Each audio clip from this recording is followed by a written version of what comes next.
guys, so we're here to give you guys an update on or looking for signs with babies that are in distress with their breathing. So on November 11th, we woke up. It was like a normal morning. Ivory had already was having the symptoms of just a cold, a cough. So everybody was just telling me like, oh, it's just the baby cough. She'll get over it. And so when we got up that morning, I get up holding her. I was trying to just, get ready for the day. And so I was holding her, like she was wheezing, so you can hear, like, I'm an asthmatic, so I know a difference from when you're wheezing and when you're just like congested, which you can just hear. But wheeze is more like a whistle, so you'll hear it a lot more. So basically what was happening is that Ivory was like, she just, like, her breathing went from, like, she was already seeming like she was struggling to, like, she was struggling. And so she went from just to, like she was a panting dog outside, like a dog outside running and playing.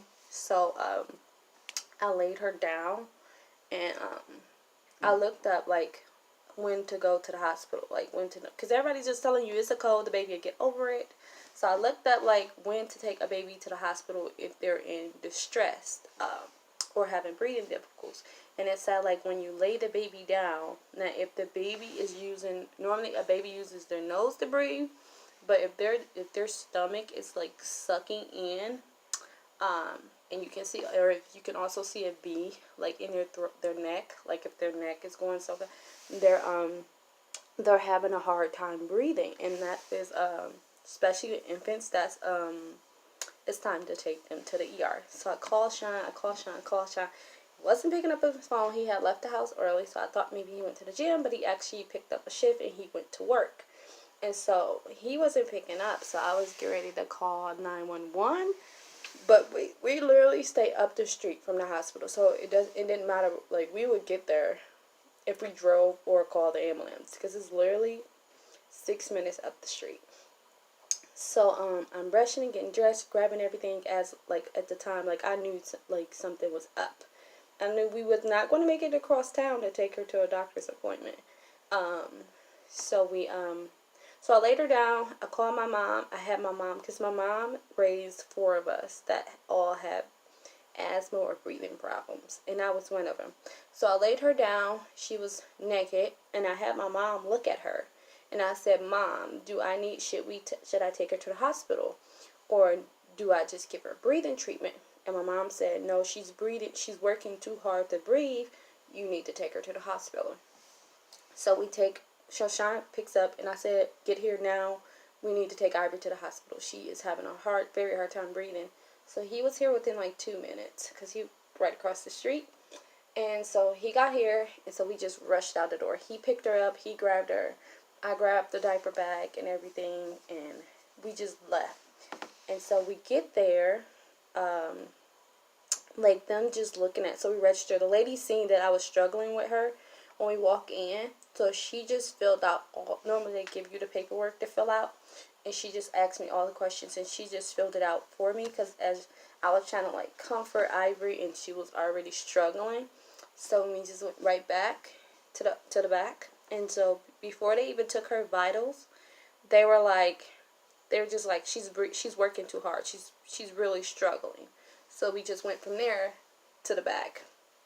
Doctor came in within like 2 to 3 minutes. They came in. He looked at her, and he was like, everybody was basically like, she's working too fast to breathe. Like, you can just see. And also babies, I didn't even know all these signs. So it was a lot of signs that was there that I didn't know. I'm thinking, like, those are just, like, normal for a baby with cold, congestion. No, they're not. They're actually they're big signs that the baby is in distress. So you have their nose, baby's nose, when they're also having a hard time breathing, that it flares. So it's like you can see that. And they also do a lot of head bobbing. Like, if they're sleeping, you'll see with breath, their head is bobbling as they're breathing. So they really don't have, like, control over it. So she had all that, but I didn't know that was signs of her being in distress. I just thought, that was just normal for a baby with cold and with congestion. So first doctor came in, he looked at her, he said, he asked all her symptoms. She only had a low fever, so she was looking at more of it. She had all the symptoms of RSV, but the fever. She didn't have a high fever. So, and she also had symptoms of bronchitis. So she had like symptoms of both. And so he said, okay, I want to give her a breathing treatment. So they ordered a breathing treatment, but they listened to her lungs and they said she was really, really, really congested. She was wheezing. And so they basically, start. And the thing is that it was crazy because this doctor ordered all this stuff for them to do. They did it, but nobody wrote anything down. Like, they didn't write her score down. They didn't do the stuff he asked them to do. They did what he asked them to do, but they didn't document it. So it was hard for him to understand where she was at after she got the breathing treatment. But so basically we were doing like a waiting game. We were doing a treatment and a waiting game. And so they gave her a breathing treatment. So she had that breathing treatment, and he waited a half an hour to an hour to come back to see how she was doing. So she improved with the breathing treatment, but once the breathing treatment was taken away from her, she went back to being rapid breathing. Her heart rate was beating her heart rate was in like the highs. And it was crazy because it's just like, they said they call them happy wheezers because a lot of times the baby, they're still comfortable with breathing faster than what they're supposed to be breathing. And they're really comfortable with that. Like, so they're like happy. They're still smiling and laughing. But as time went, when we were there, she just became more distressed. And so her heart rate started to climb because she became more stressed out. It was crazy. So the doctor comes in. So he comes in and see how she responded to the breathing treatment, but also he listened to her lungs again. And so they said that her lungs were closing on her and that she was back to wheezing and rapid breathing. So he was believing that she had a mix of both. So before they told us we was going to get admitted, he told me he believed that she had both and that she could also, they asked for your family history. I have severe asthma. Severe asthma runs deep in my family.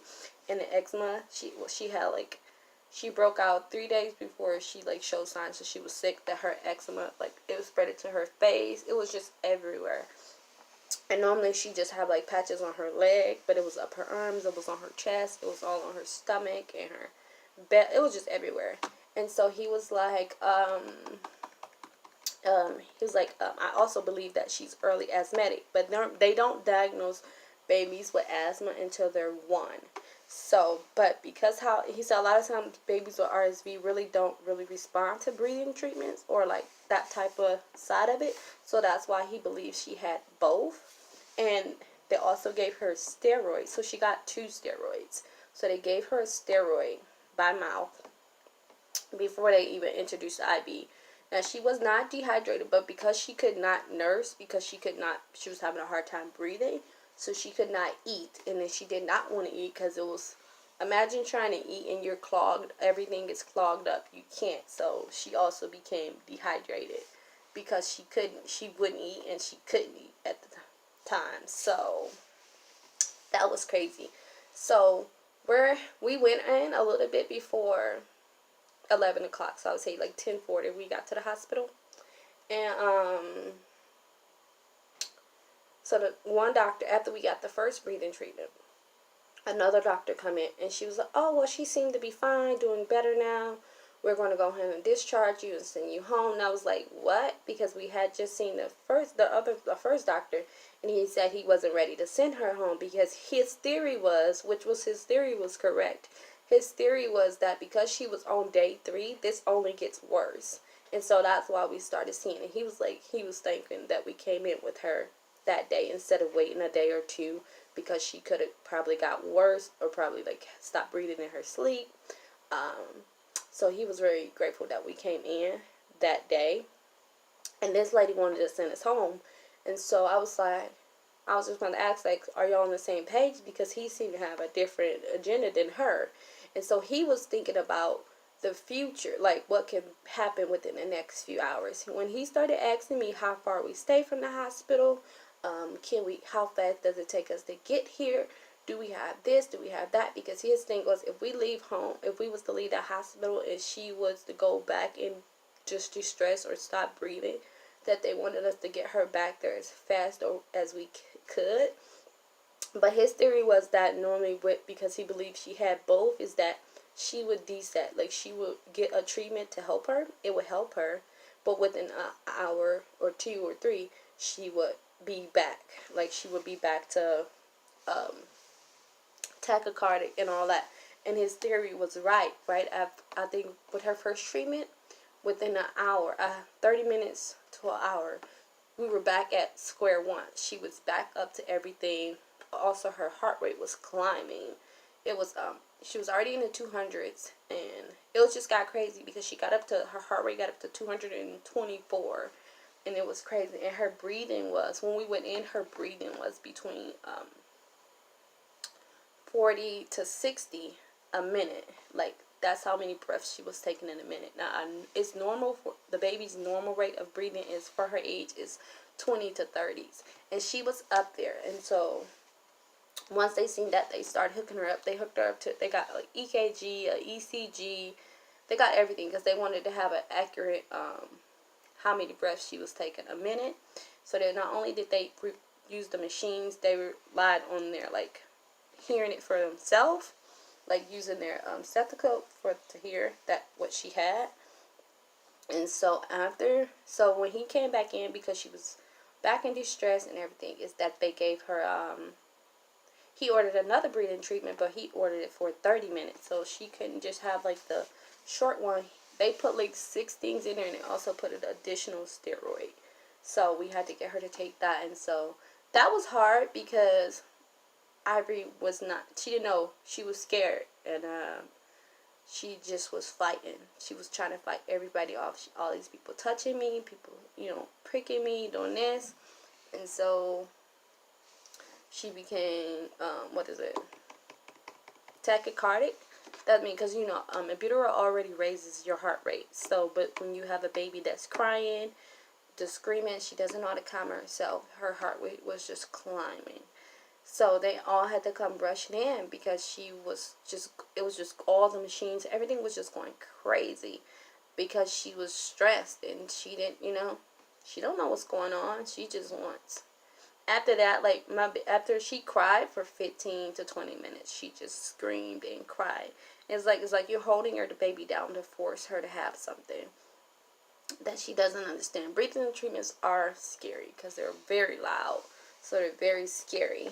And she just didn't know what was going on. She was scared. And so after she got the breathing treatment for 30 minutes, they actually let her do it longer than 30 minutes. So they more like a 40-minute treatment because she was asleep. So because she was asleep and I had her comfortable, they continued to run the full treatment on her. They only wanted her to go for 30 minutes, but she went for 40 because she was asleep. But even though she was asleep, her heart rate was still very high. So it was like she was still having a hard time to calm down, her heart rate. So but before we went on, they came back to give her another breathing treatment. And it's like the doctors was not communicating together. Because when the doctor walked in, and she was like, they were like, we're going to admit you, but the, respiratory was there. And respiratory came down. So this was her 3rd treatment. Respiratory came down. And then she was like, no, we stopped the treatments right now because her heart rate, she's, whatever you call that word, she was still stressed, basically. Her heart rate was still very high. And giving her the treatment is that they didn't want her to cry anymore to make her heart rate continue to climb. So they wasn't on the same page. And so that was, and then also the thing is, what they did is, I thought it's different from suctioning at home and a wall suction and a bub suction. So when they said, we're going to suction her. And I'm thinking they're just going to use a bub to suction her. It's like, have you ever seen it? It's really hard, but she really needs it. So they take this thing. It's about probably a little bit longer than my fingers, so probably like right here. And they also take a catheter, and they put the catheter down her, like thread it down her nose to try to suction out as much mucus, but the mucus was so thick that they couldn't get it with the catheter, so they went in with the longer one. But they went in through her nose and her mouth to suction it out, so she was just, it was crazy because she just was miserable. And then like as the longer we were there, she just gave up fighting. Like she couldn't fight anyone anymore, so she had to have, they tried 3 IVs. The lady blew 2 veins of Ivory's. After the second IV, she just went limp. Like she just couldn't fight, like crying anymore. Like she was crying, but she wasn't crying as hard. Like she was just like limp in my body and just like like that's how she was crying. Sean had already took Eminem out, so he didn't have to see that because he already seen them do the suction and the breathing treatment, and so he was like, no, get that off of her. She doesn't like that. So it was really hard, and so the doctor comes back. He was really great. He comes back and he said, we're going to admit her, and that was around 1. So we didn't get upstairs until like 3:30. He's like 3:30 to 4. He's like, we're going to admit her because she's not staying stable. So her heart rate kept going up, and then she just kept, she had so much mucus in her lungs. She was wheezing really bad. She was in a lot of distress when, even after getting treatment, she just wouldn't get better. But they had already told us, like, with RSV and bronchitis, with having 2, normally babies get worse before they get better.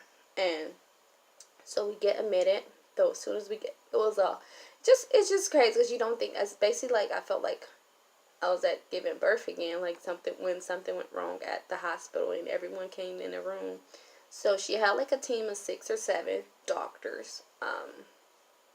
And so when we got up there, basically everybody was like almost waiting in the room until when we got up there. So they were just explaining everything. They, took her out of my arms. They were weighing her. They were listening to her. They was she was whipped though. She was just tired though. She didn't want nobody touching her anymore. She didn't want to be in a crib. She was just over everything, and it was crazy. And so that night, when he told us things get worse before they get better, they did. So that's what happened, is that it sucked. I think we saw respiratory 7 times. Because they normally will only come in she was pushed to every 4 hours for breathing treatments because her heart rate was still too high. But they were coming in and checking her every hour or so.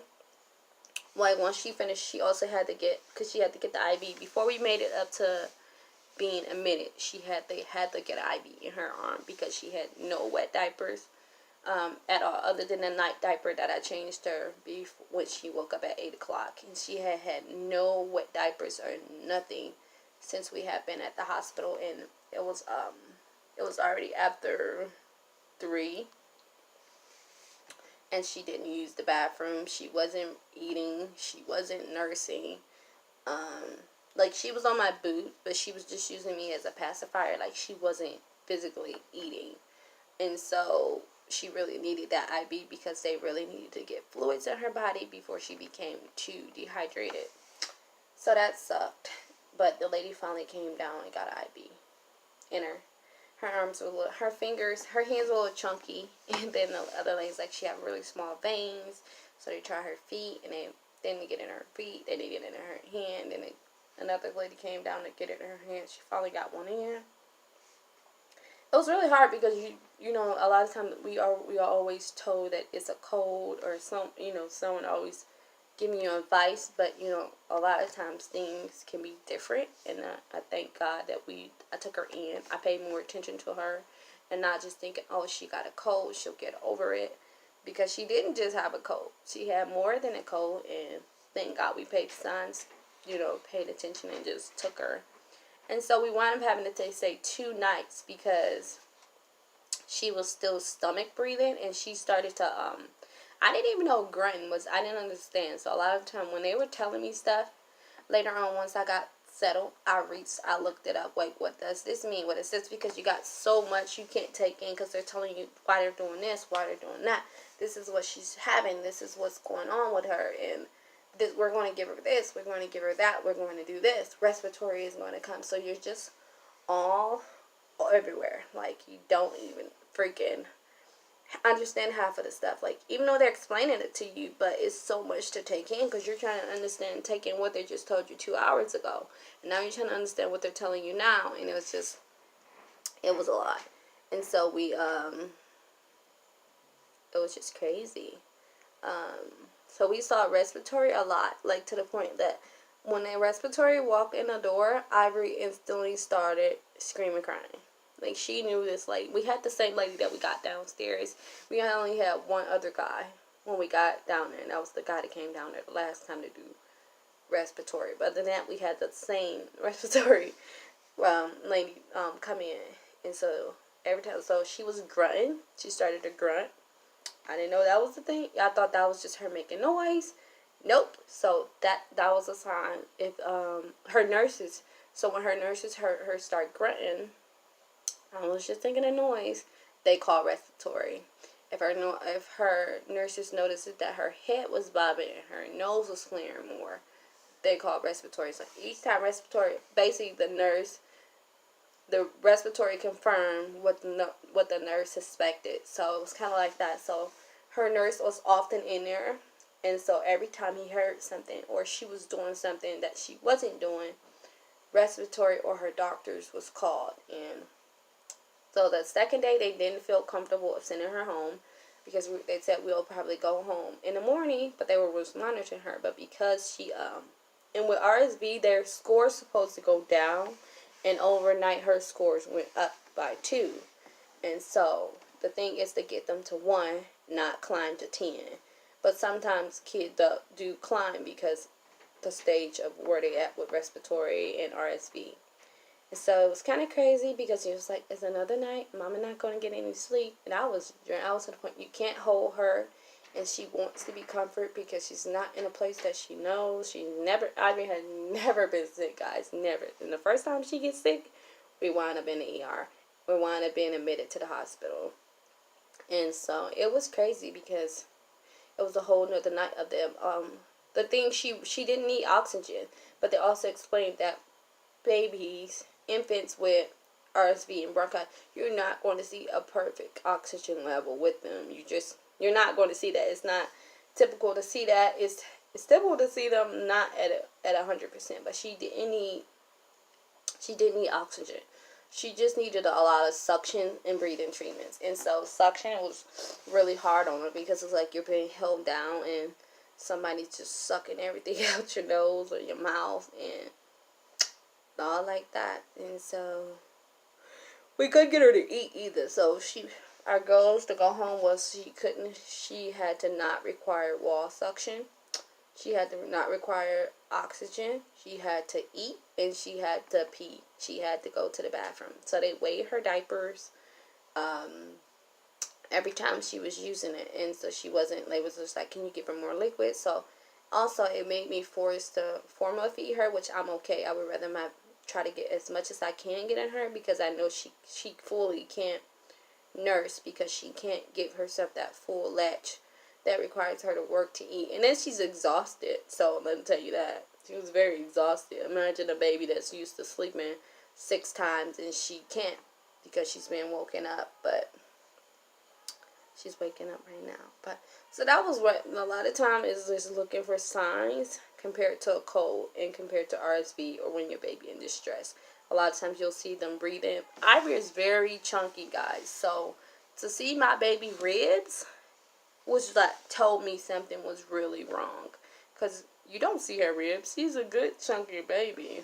And just to see that she was weak. Like, Ivory is a hyper baby. She loves to get into everything, crawl, move, and she just was like, nope, wasn't feeling anything, just whiny, crying.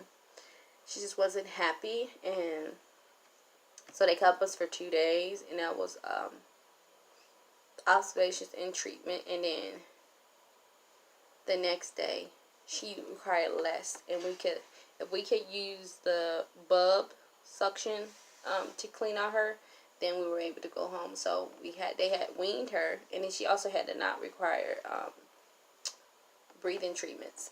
So she did pretty good. She had a little bit, but she was better. And then we also had to go to the doctor 2 days later, which her doctor said she still heard a lot of some junk in her lungs, but to keep doing what we were doing to help open her up and clean her nose. And that was it, guys. So thanks for watching. She's doing much better. She's still having, so she did have separation anxiety when coming home. Like, so you can't leave her. Normally you can put her down.